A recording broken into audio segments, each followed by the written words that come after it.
I'm just sharing the video. If you guys would share the video, that would be amazing.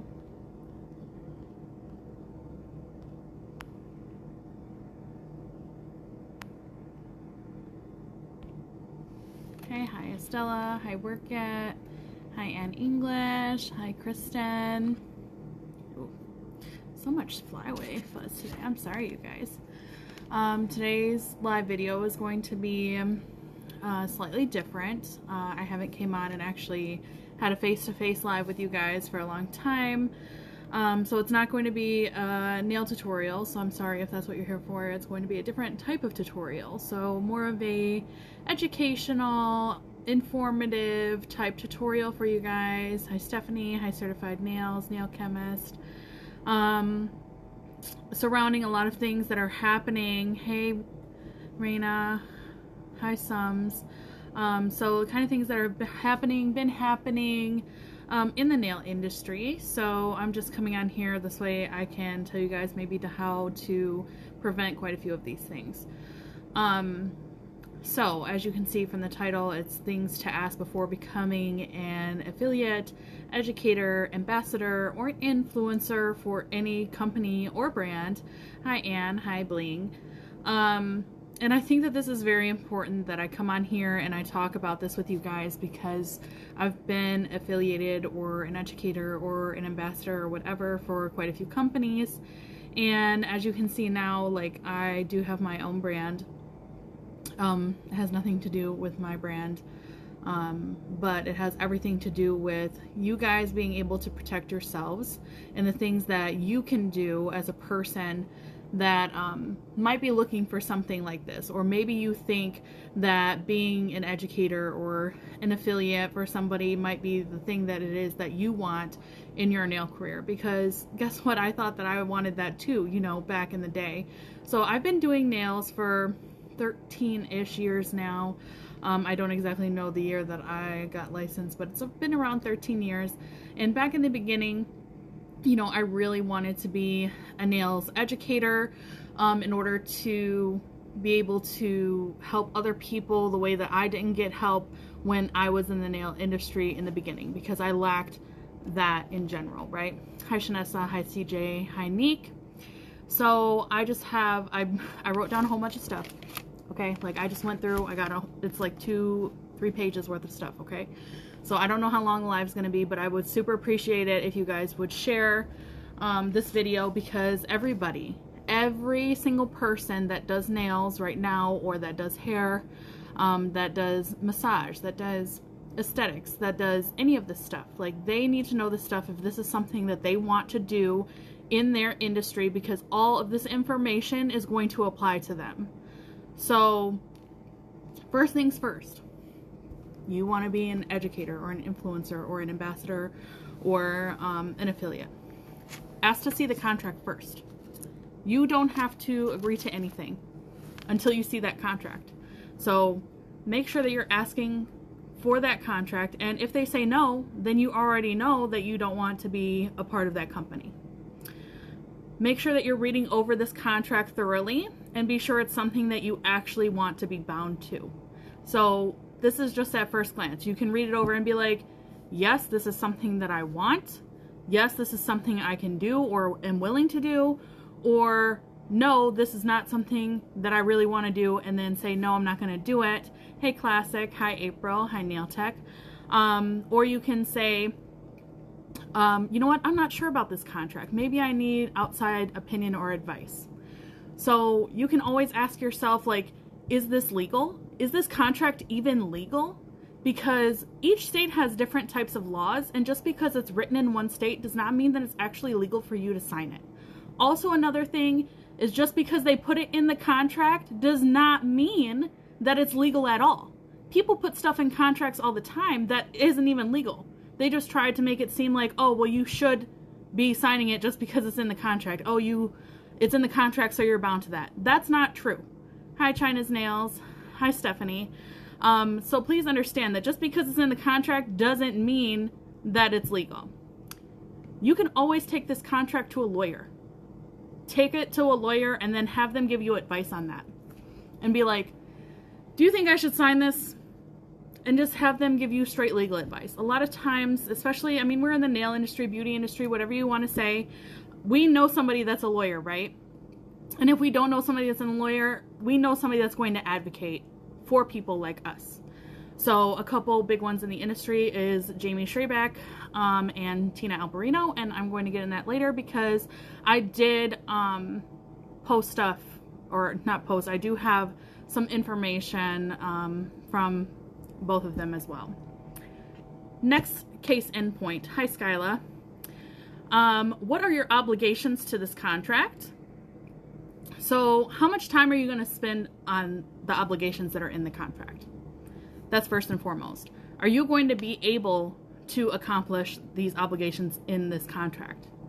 What are the limitations of the contract? You need to make sure that these are things that you're even going to want to do. Hi, Cece. Hi, Steffi.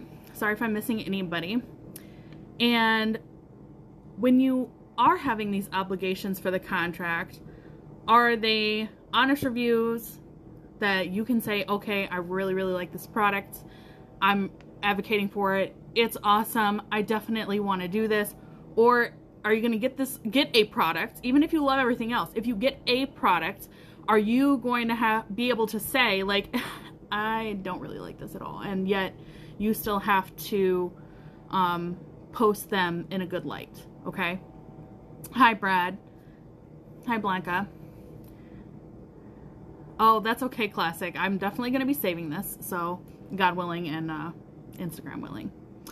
So anyways, so those are definitely the first 2 points and stuff that I really did not think about when I was first like signing contracts or being an educator for a company, but those are definitely like a few points that you definitely need to know. Thank you, Brad, so much.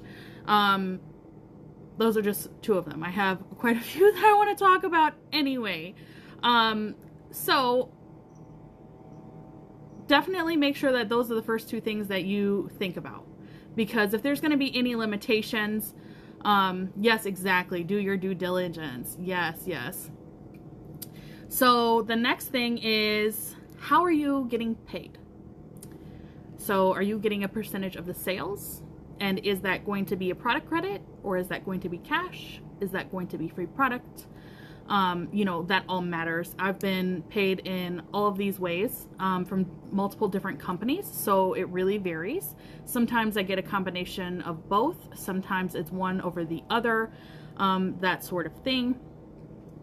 So this kind of plays into the other part number 2, which is what are the limitations. So make sure, are there any kind of requirements for the contract that you have to meet in order to receive any of this stuff? Like, be like, okay, well, you have to get this many sales in order to get this many free product, etc. So make sure that you know what you're going to be able to do, because this is all for your audience. So that's the whole point of being an educator, ambassador, influencer. You know, people want to go and they want to reach your audience, because they're not this company or the company you want to be with or be a part of, be affiliated with. You know, they want to reach all of those people. So those people that are directly following you are the ones that are going to be purchasing a lot of these items, and they trust in you. So please understand that these people are buying these products because of you, not because of the company. Because if they wanted to buy it because of the company, then they wouldn't need you, right? So these companies do need you, because they need to reach your audience and they need to get those sales, because they know people trust in the people that's selling the product, not the company themselves, period. So the next case in point is like a little sub footnote is, are you going to be an independent contractor or employee? And be sure that you and the company know the difference between an independent contractor and an employee. Now, if you're watching this live and you're thinking that this only applies to educators, ambassadors, influencers, or anything of the sort, you're wrong. This also applies to you if you're in a salon and you're being misclassified as an employee versus independent contractor, etc. But we can get into a little bit more of that later. But let's go back to the product situation. Are these free or paid products and services for promotion? So you're getting these products, you're getting these discounts for paid promotion and that sort of thing. Hi, Tracy. Hi, IK Beauty. Hi, Cav. How much of a discount are you getting for these items? Are you spending your whole check on getting these items? Hi, SCF. Is the discount worth how much that you're even spending? Because, I mean, if your check is $200 and then like all the new products that you have to get is another $200, then you're not actually making any more money, are you? You're really not. What do you have to do to get these free products? So this goes back to point number 2 for the obligations. Hi, Sharon. Hi, Victoria. Is this part of your obligations? Do you have to do certain things in order to get free products or get a discount or get keep your discount even? Because I know sometimes like you have to do certain things in order to keep the discount, and I've heard this over multiple companies, and it's not just a one-time situation. You know, educators, ambassadors, influencers, etc. It's extremely different than how it used to be. You know, people that used to do stuff that we do now used to be a salary position with a company, so you would already get paid and then you would just do it, you know, because you were an actual employee then. So make sure that you know the difference between an independent contractor and employee. This is an important thing. Number 5, I think, is very important, is to ask around. And that means asking around to other educators, ambassadors, and influencers from different companies. Ask them how it is that they like it there. Do they like it in that company? What do they like about it? What don't they like about it? What do you think that they could do better? You know, make sure that you're asking those questions. Be sure to take into account the relationship to the company that these people have. Are they related? Are they friends? Have they been coworkers? Did they know somebody that knows somebody? Did they happen to go there by chance? Did they end up taking their creative resume and dropping it off and being like, hey, I really like your stuff and I want to promote it for you for free? Because we're marketers. People that are doing this stuff, we're marketers. So that is your marketing company. If you are going to be an educator, you are a marketing company and supposed to be independent contractor in order to take on different companies at your leisure. Also, definitely ask people who are directly affiliated with the company that you're wanting to work with. This way you know their answers and get their input and see how it is that they feel on certain things. You want to make sure that this is a company that does what you want. So this is number 6. Be sure that it's what you want, you know, out of everything. When you were asking around and saying all these things and asking all these questions and taking these contracts to lawyers and everything else, at the end of the day, is this what you want? You know, does this company that you're trying to be affiliated with have integrity? Make sure that they have integrity. Be sure that you would be happy to have been affiliated with this company if anything was to happen. If you were deciding to leave or break ties, or even if things went sour, because ultimately people are still going to know, like, you were once upon a time affiliated with them. They're going to know. The nail industry, although small, is very big. People know people. Hi, Teresa. Hi, Danny. The next thing is, can this company help you in your personal growth? Not just for their own benefit. Because as a nail tech and as somebody that does teach on a regular basis to multiple different people, I miss you too, Teresa. I need to make sure that this company is going to help me with my own personal growth and the stuff that I want to do in my career, because ultimately it is my career. It is my time that I'm spending. It is my techniques, my education that I learned. Everything about me is because of me, not because of anybody else. I paid for all of that other extra education. I paid for all those flights, all everything that you guys see me do, you can find in the highlights section. I went to Italy and I went to Japan. Those were fun, and those were for me. That's for personal growth. So make sure that when you are trying to be affiliated with these companies, that they know that you're the prize, okay? They are not the prize. You're the prize, okay? Just like in any other relationship, okay? You're the prize because of everything that you can offer to them. And what is it that they are going to do for you, okay? So the other thing that is also very important, and this is one of the things that Crystal Nails definitely taught me very well, was, can this company teach you anything that you didn't already know or that you couldn't get for free somewhere else? Because I'm one of the very few that can definitely say that I haven't taken a class before maybe 4 or 5 years ago. I became an affiliate for Crystal Nails long ago, and they taught me a lot of different things. A lot of different things that you can't find on YouTube. You can't find it here for free on Instagram. You can't find it for free on Facebook. Hi, Amber. Hi, Money. You can't find it anywhere else. You know, so those were really good points that I needed to know, and things that I valued, that I knew was going to add value to me. Not only just myself, but for my work, for my clients, and for my future businesses. So that is very important. Hi, Brillbird. Hi, Mixed Beauty. So let's go back to that little chat that we were having earlier about employees and independent contractors, shall we? So employees are on payroll, and they are usually paid hourly, commission, or some combo of both, but no less than minimum wage per hour for the hours that they are worked. So this also means that people can hold you to different standards as far as when you work, where you work, how long you work, what you're going to use when you work, all of that, okay? An independent contractor is a self-employed individual that operates independently. They are a 1099 person, but they cannot be told when to work, where to work, or how to work. So that is very important that you know that. If you guys would like anything in greater detail, everything else that I'm about to read to you, you can find on Tina Alberino's website, which is thisuglybeautybusiness.com. There's a lot of different articles on there.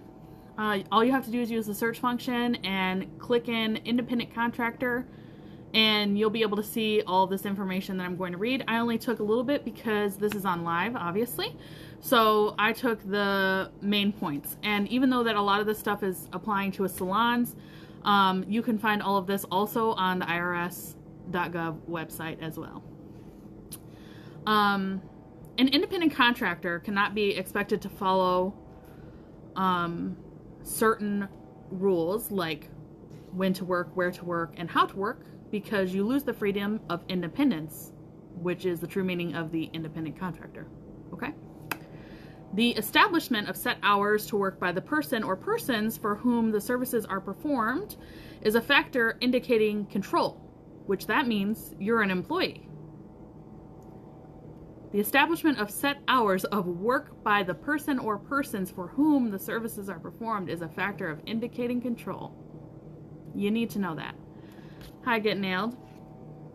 If a professional is prohibited from performing their services to multiple companies, they are not truly independent. So if there's limitations of this contract, then you aren't actually an independent contractor.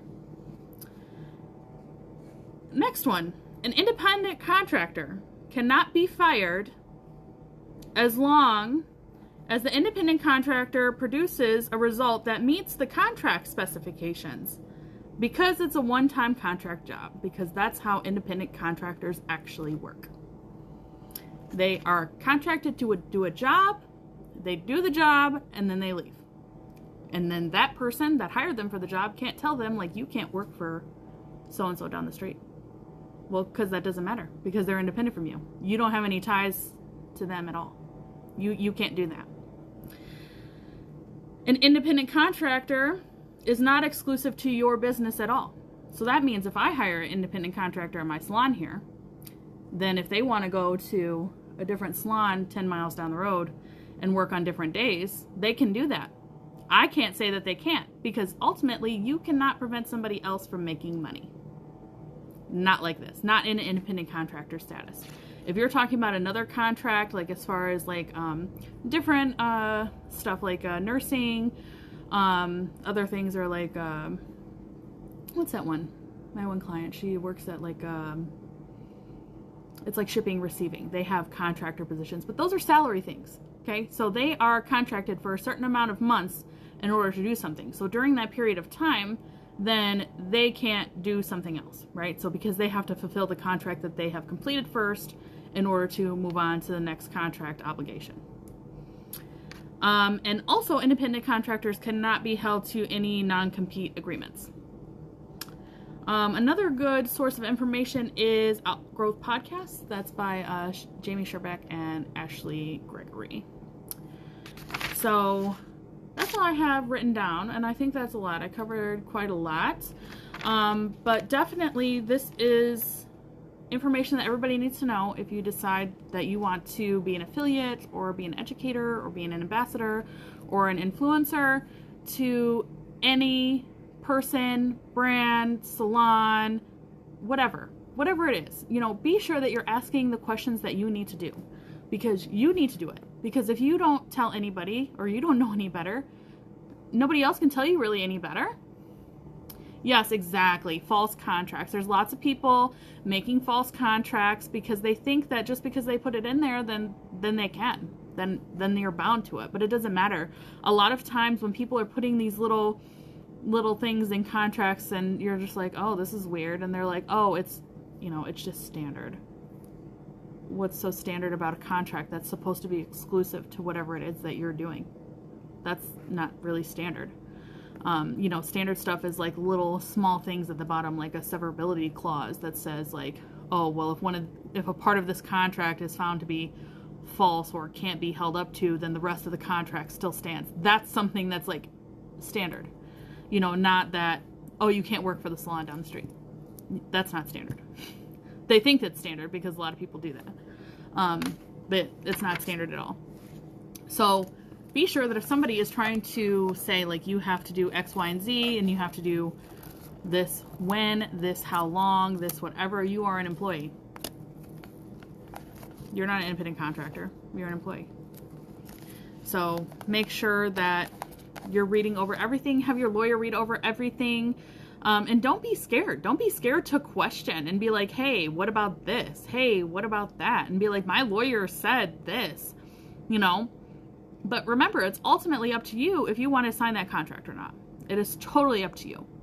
So don't feel obligated just because somebody gives you a contract to sign that. This is your option. You can say no.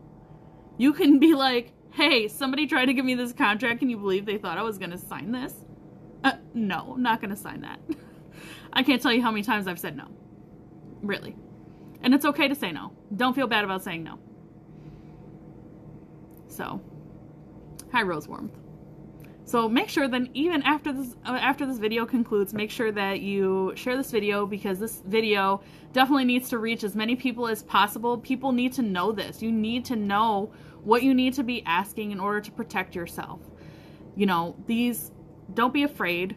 Don't be afraid to ask. Even if you want to ask me, you can ask me. Hi, Hustlers Creations. You can ask me, what's going on? What is it that I think? What do you think that they should change? Because remember, when somebody hands you a contract, you could be like, hey, I don't like this part. They're supposed to work with you. If somebody is like dead set, like, no, this is the contract, then you already know that it's not a company that you want to work with or for. Because contracts are made to be rewritten. So not everybody needs to be doing the same thing. You're so welcome, Danny.